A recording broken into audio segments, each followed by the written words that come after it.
Harry A. Grady, and I'm the pastor of the Reed Chapel AME Church, and I serve as one of the co-presidents of More Justice, and I serve on the More Justice Gun Violence Steering Committee. 2 weeks ago, 3 people were killed within the span of 24 hours in Colombia. 2 of those persons were teenagers. Leaders in our community are declaring it a state of emergency as it relates to gun violence. Our organization, More Justice, has always known that we have been in a state of emergency. We have been working to identify the solution for the past several years. Sheriff Leon Lott and Chief Holbrook and others are calling now for community involvement.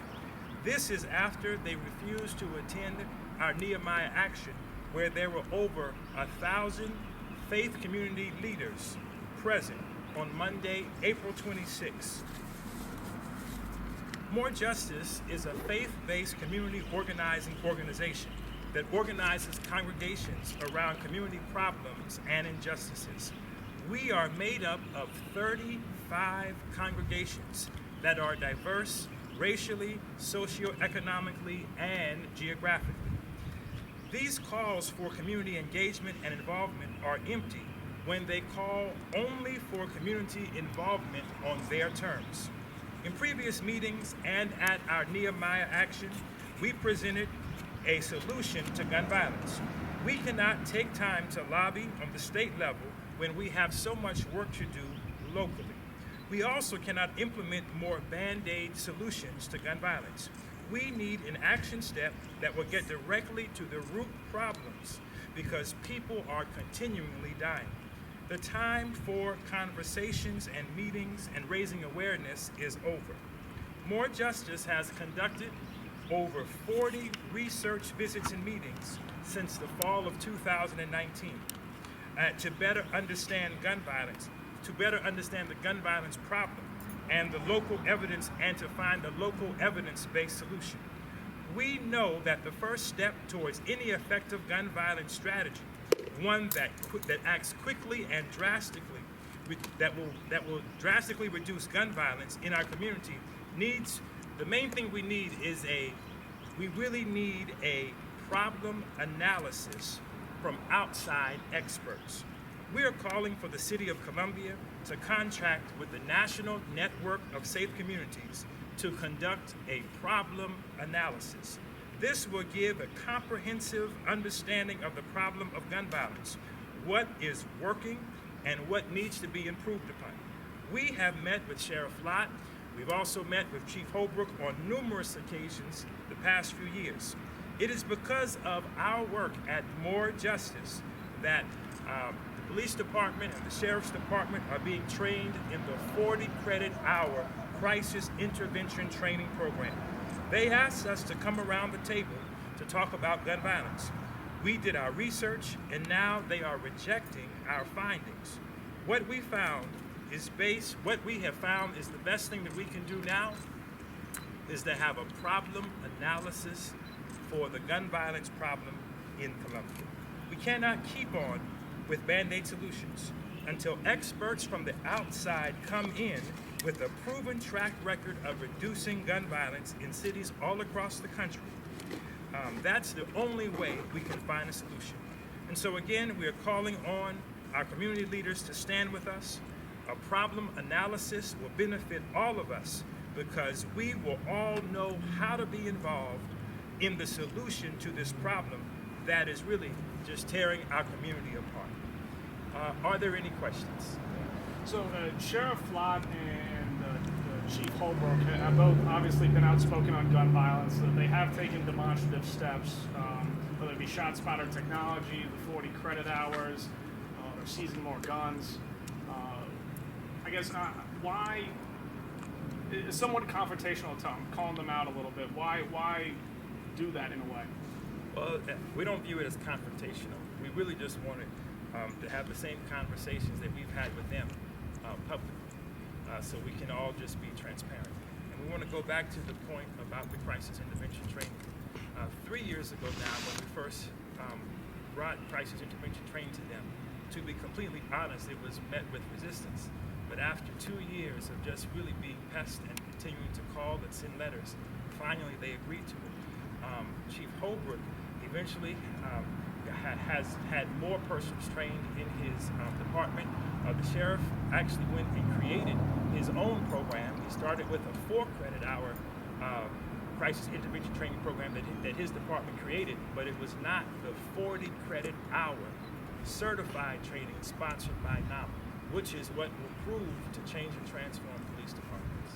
So where do you think that hesitancy is coming from, maybe? Have you gotten that? There's so many reasons, and of course we're open. We just want to see all the departments trained well. I think one of the beauties of all of this is that when we look at other states and other cities across the country, those states and cities are now calling for crisis intervention training, but we were above the curve, ahead of the curve 3-4 years ago. You mentioned that they don't want to, that they would rather just do this training on their terms. What exactly do you mean by that? Well, it's an outside trainer that would come in and go through a 40-credit hour certified training.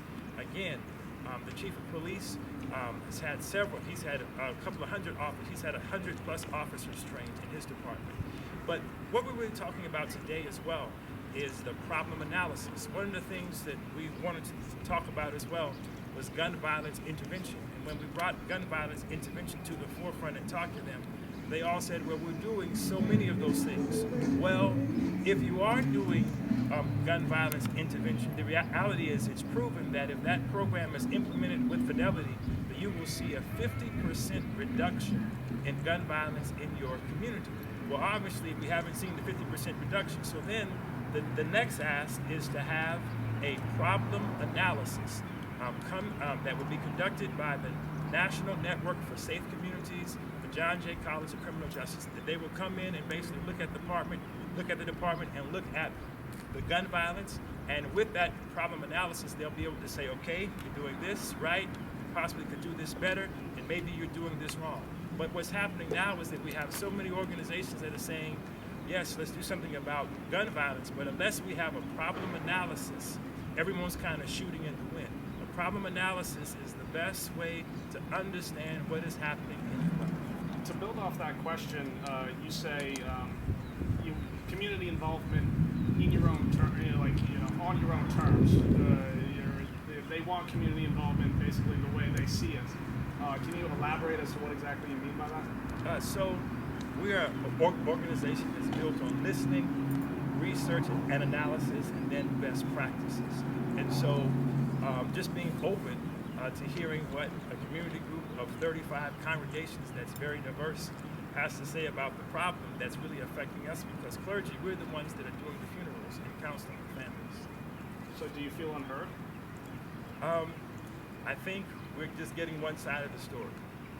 The organization that you requested the police department and the sheriff department get the training for, is there any track record of success in other cities? Oh, absolutely, all across the country.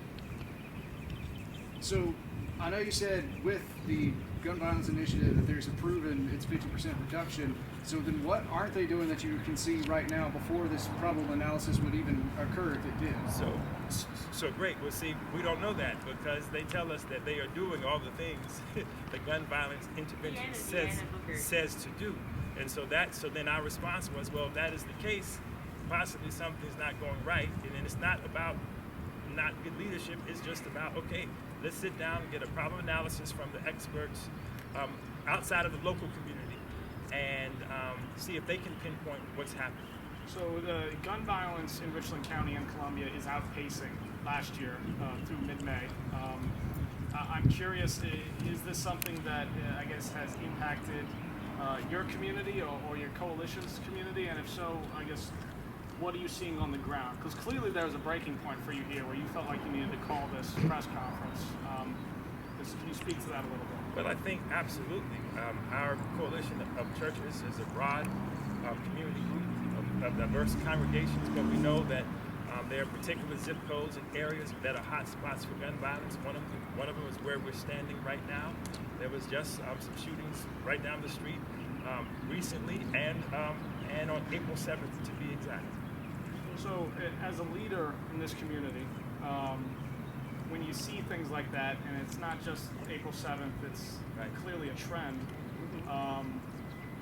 frustration, disappointment, sadness? I guess where's your thought process on that? Well, I mean, of course, it's a spirit of lament because we know that we can do better and be better, and we should. But with that, we have the faith community. Everyone's saying, "Where's the faith?" The faith community has been here and on the ground for years, working behind the scenes on this issue. And so we want people to know the things that we have done and are doing as it relates to gun violence in the city of Columbia. When it comes to the fiscal responsibilities that you're asking the city to take on, do you have any sense of how much money this program would cost, and where are you expecting that to come from? Yes, well, the problem analysis would cost $50,000, and that's a drop in the budget to the police department's budget and the city department's budget. This problem is costing though more in lives than $50,000. So, I reached out to the sheriff's department, and they said, $50,000. That is money that can be better spent elsewhere on existing tools and existing strategies. I guess when you hear that, maybe what is your thought process? So I know that there are local groups that are out trying to raise $100,000, $150,000, $200,000 for community programs against gun violence, and that's wonderful. But you could spend $50,000 and get the problem analysis that would pinpoint exactly what the problem is. When and I don't want to hold this press conference hostage here, but you talked a little bit about a lot of groups doing a lot of different things, and perhaps that was not an effective way to go about it. Is that something you're seeing here in North Columbia or in Columbia in general? I just think that everybody will be benefited by having a problem analysis by an expert organization, National Network for Safe Communities.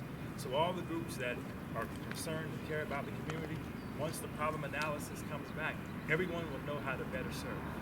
Because more justice is really about getting to the root cause of issues and finding the best solution. But a problem analysis of the gun violence in Columbia will help every organization that wants to make a difference as it relates to gun violence. You said you wanted to take this conversation public. And I guess to rephrase my question from earlier, where was the turning point? Because it sounds like you were trying to do this behind the scenes and maybe it just wasn't working out. Well, we just really want people to understand the importance of a problem analysis. I mean, right now, everyone really wants to make a difference, and we should, but we don't know which direction to go, again, unless we have that problem analysis. That's critical.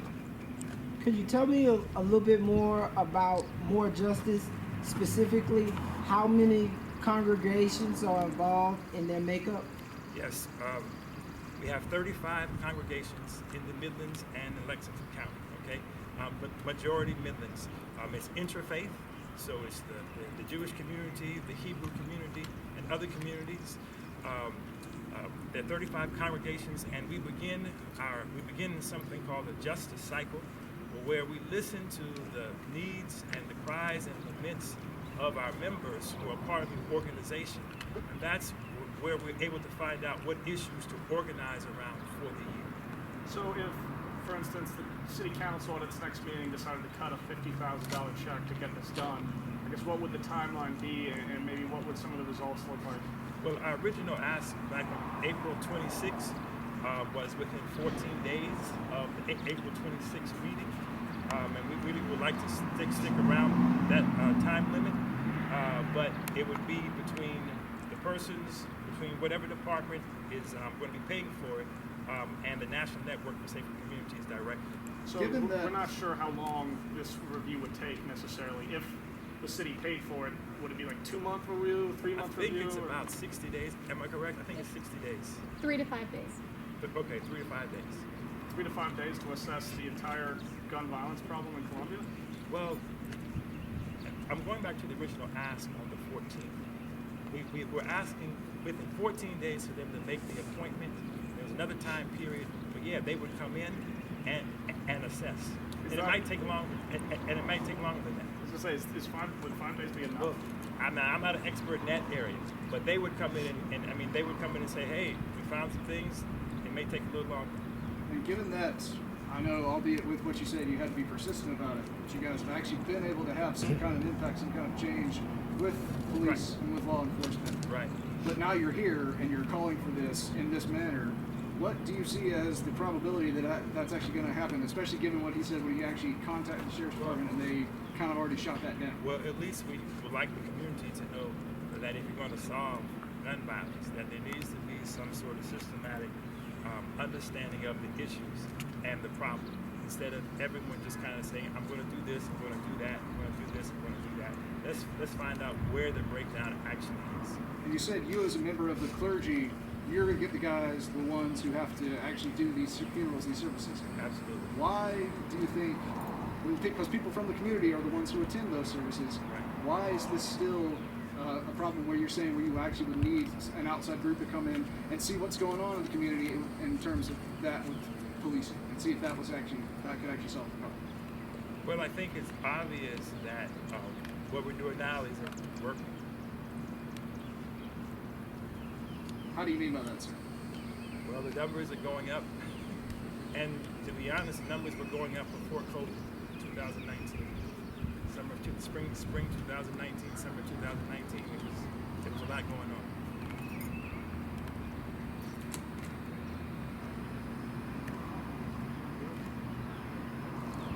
on. One last question. Do you have any idea why it seems that the police department or the sheriff department it sounds like you're saying they've turned their back on the faith community when you reached out to solve a problem that's clearly we in the city have a growing problem with. Why would they turn their back on the faith community? So I don't want to use that phrase. I want to say that we hear persons saying things like it's time for the faith community to do this, and we want the faith community. But we're saying that a faith coalition of 35 congregations that's been here for a while now is right here, doing their best to find some best solutions, and so and in some ways not completely being heard. And I would add too, because I think with one of the questions they were trying to get to is the fact that we have met with the sheriff and the police chief. So going public is now because after meeting with them, they haven't stayed at the table to discuss. So yeah, I just want to say that. My name is Debbie Bradley Rivers, DebbieBradley-RivErs. And yes, I am a member of the community, and I experienced on April 7th a gun violence activity like 75 yards from my front door. And If you don't mind, where was that roughly? that was in the Fair Walk community, and less than a half a mile from here. And not only that, I hear gunshots regularly every night between 1:30 to 2 a.m. in the morning with loud music playing. And most people are asleep at that time, but it awakes me, or I'm awake for one reason or another, because I'm kind of like listening out, because I'm kind of like on edge, about the situation. And so this is imperative that we do get the analysis like Reverend Grady was just speaking of, and so we can find out the root cause of the problem with gun violence and somehow alleviate it, whether we could, reach our young people in the community, to talk to us, to engage with us about what's going on and what do they need. So you say you've been, if you give me the name of the neighborhood again, I apologize. The Fair Wall community. The Fair Wall community. Okay, how long have you lived in the Fair Wall community? I've been there about 5 years approximately. About 5 years. And yes, and they have, been always, gun violence and whatnot. But it seems to have, it's like I said earlier, it's gotten closer to home, so, and it's a little bit, not a little bit, it is frightening.